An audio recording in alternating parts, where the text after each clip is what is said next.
If you are the mother of two wild, rambunctious boys who like to shoot each other with imaginary bullets, accompanied by loud rat-a-tat sounds, I will not have to convince you of the virtue of quiet. I put that line in there for Monica Day. If, on the other hand, you have lost a beloved partner through death or divorce, and you eat breakfast across from a silent, empty chair in a silent, empty house, you may have a different view of quiet. Quiet can be a place of peace and refuge from life's noisy storms. It can also be a place of grief, pain, and loneliness. Quiet is not really a low measurement of sound's volume. Quiet is a measurement of our mental state. In the correct mental state, Mary Oliver can hear a poem where there is only silence. Scientists can hear answers to cosmic problems. Songwriters can hear music. Artists can see a vision of beauty. Novelists can imagine a story. Creative problem solvers can easily find virtue in quiet. In the wrong mental state, however, quiet gives us time to endlessly mull over unanswerable questions. Why am I alone? Why did this happen to me? Why do bad things happen? Quiet can create space for our minds to torture us. Lately, I've been thinking about quiet.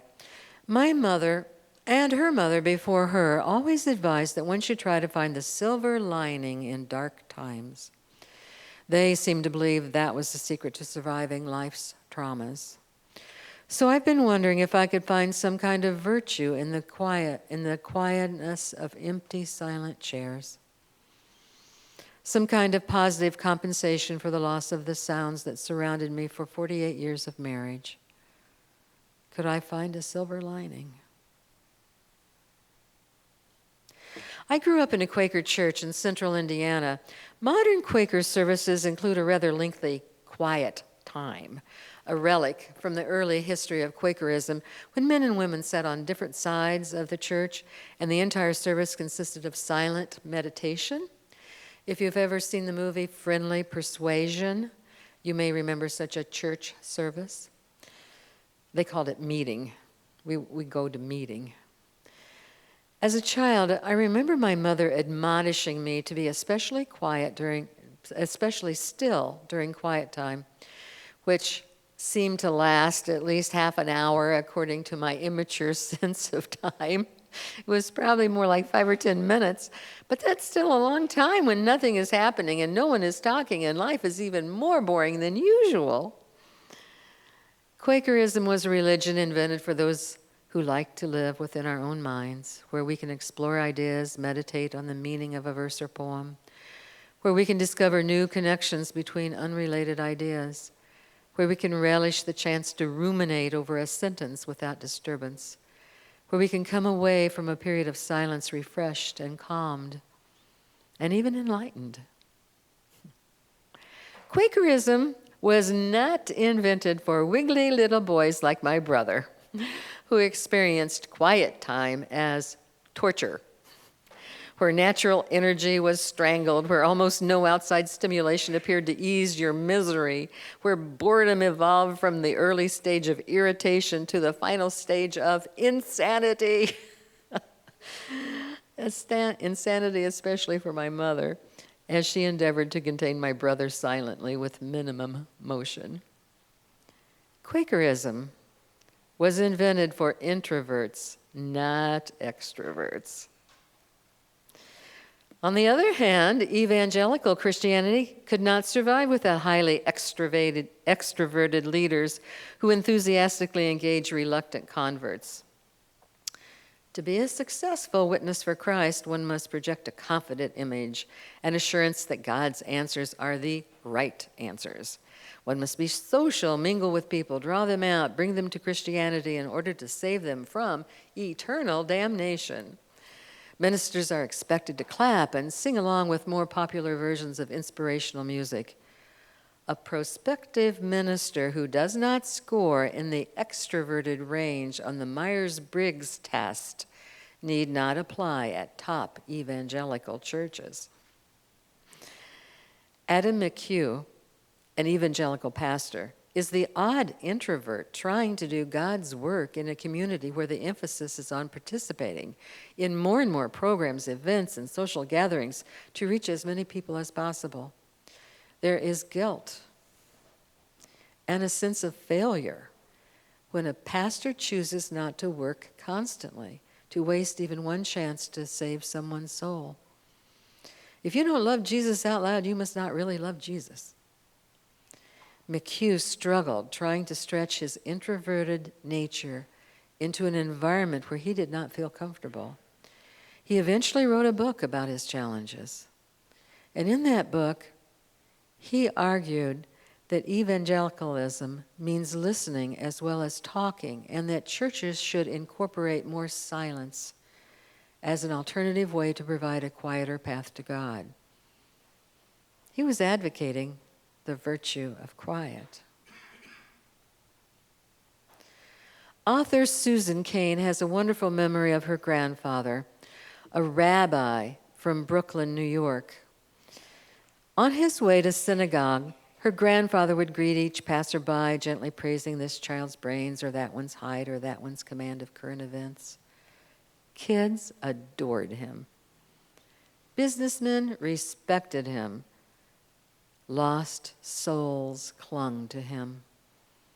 But what he loved to do best was read.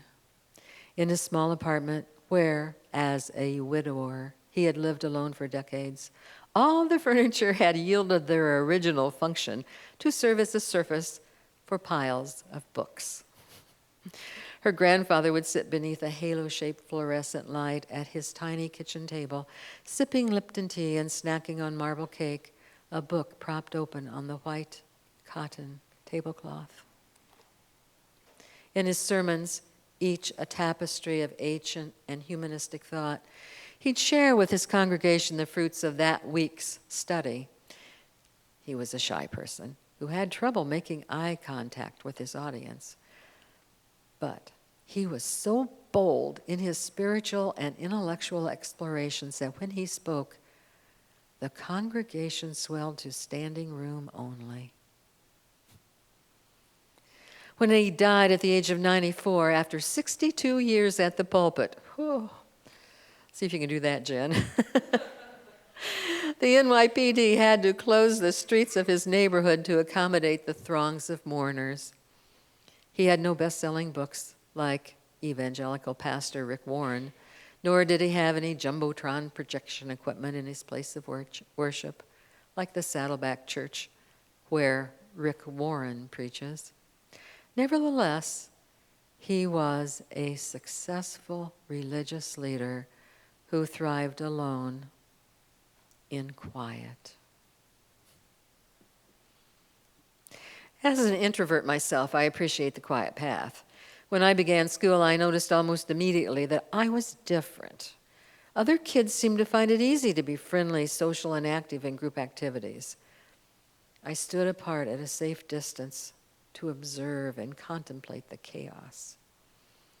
I began to think of myself as an innie. They were outies, like belly buttons.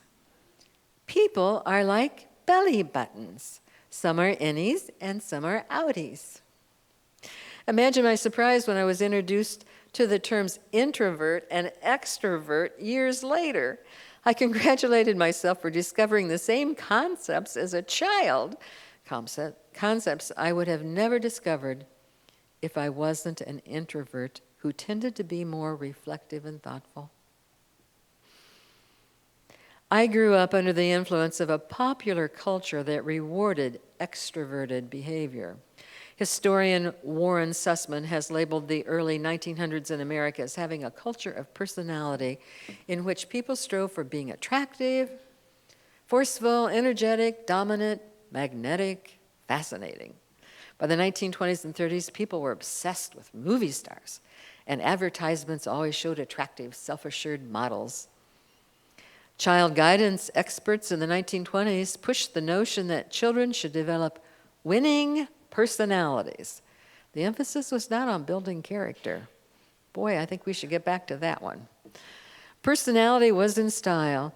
In 1950, the slogan of the White House Conference on Children and Youth was, "A healthy personality for every child."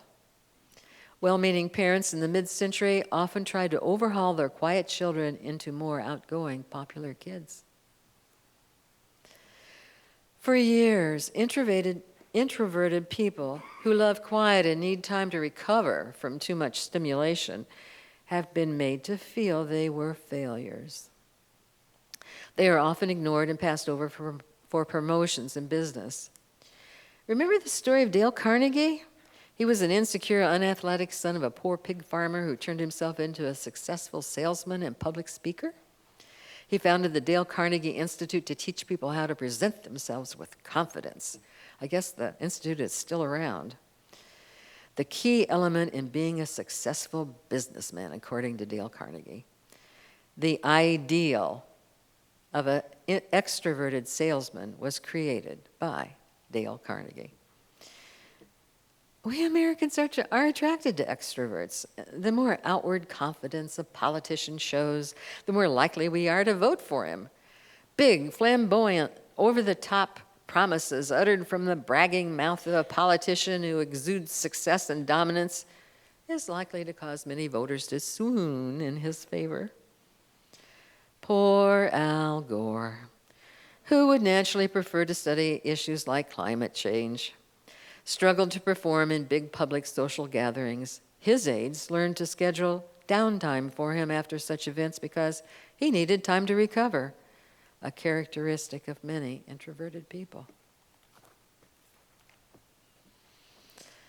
Introverts do struggle sometimes to develop those critical social skills which are essential for survival in today's extroverted world.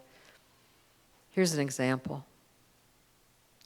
Susan Cain was a Wall Street lawyer who had somehow managed to make it through Harvard Law School despite her introverted personality that made the gladiatorial nature of verbal debating more likely to generate vomit than success. But the law appealed to her nerdy intellect, so she stuck it out. At her Wall Street firm, she had managed to stay at a junior level where her non-aggressive nature was never tested. But one day, a senior lawyer was on vacation, and she was assigned to negotiate with a manufacturing company that was about to default on a bank loan. She wanted to hide under the table, but she took her seat at the head of the table. 9 disgruntled investment bankers sat across from her, led by a vigorous woman with a stone jaw. Susan just hoped to get through the day, then she could apply for a new job tomorrow. However, she suspected that she had prepared better than anyone else, and she knew the key questions to ask. She ignored the loud, demanding voices from the other side of the table because her timid, introverted nature would allow nothing else, and softly asked the question. Then she listened to the answer. The initial adversarial mood shifted as more quiet questions were asked and more answers given. Eventually, an agreement was made. The next day, she was not fired. Indeed, the lead lawyer for the other side, the woman with the stone jaw, called her and offered her a job with them.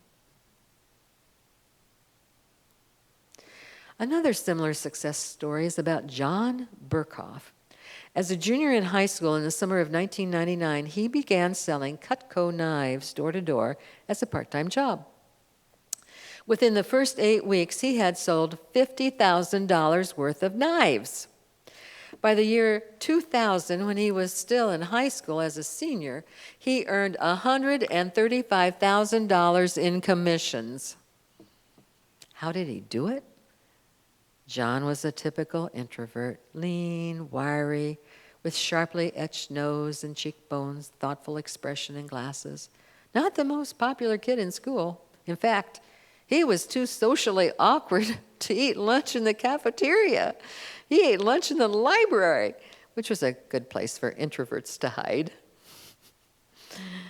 Years later, John began his own sales training company to teach other salesmen his secret. His secret?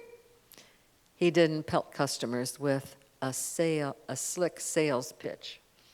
He was much too introverted to try to be the star, performing a dramatic commercial for his products. No, he asked questions, hundreds of them, and he listened to his customers' answers.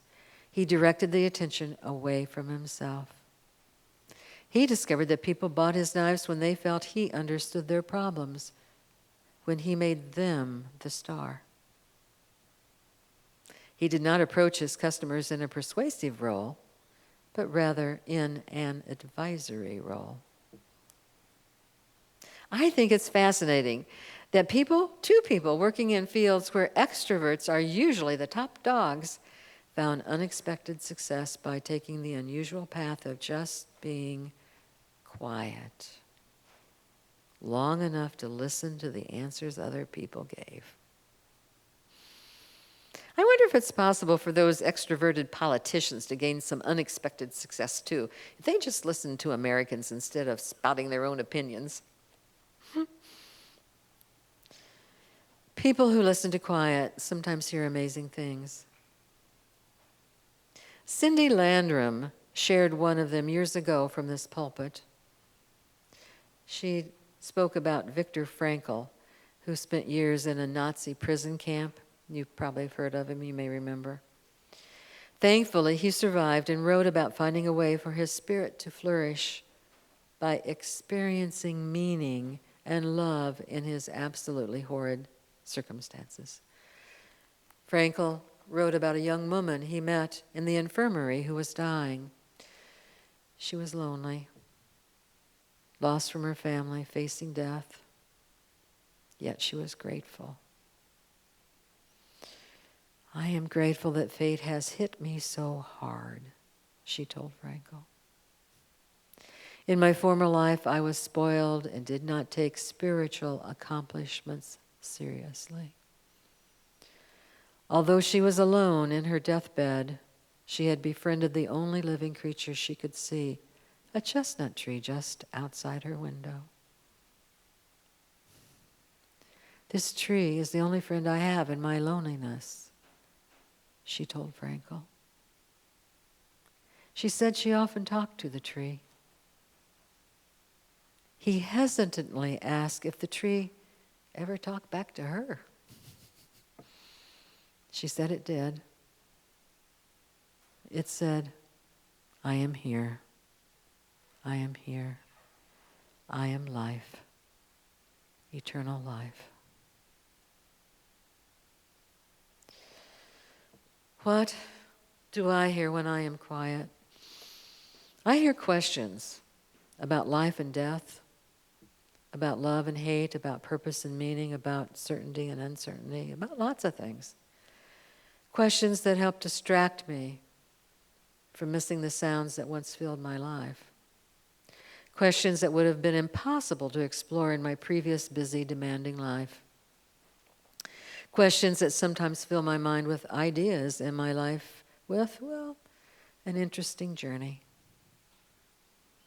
I can even get interested in something as ordinary as quiet.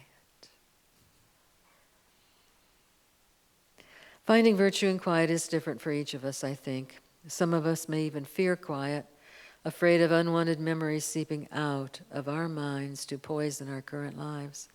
So we'd round out quiet with roaring TV sets and blasting music from our radios.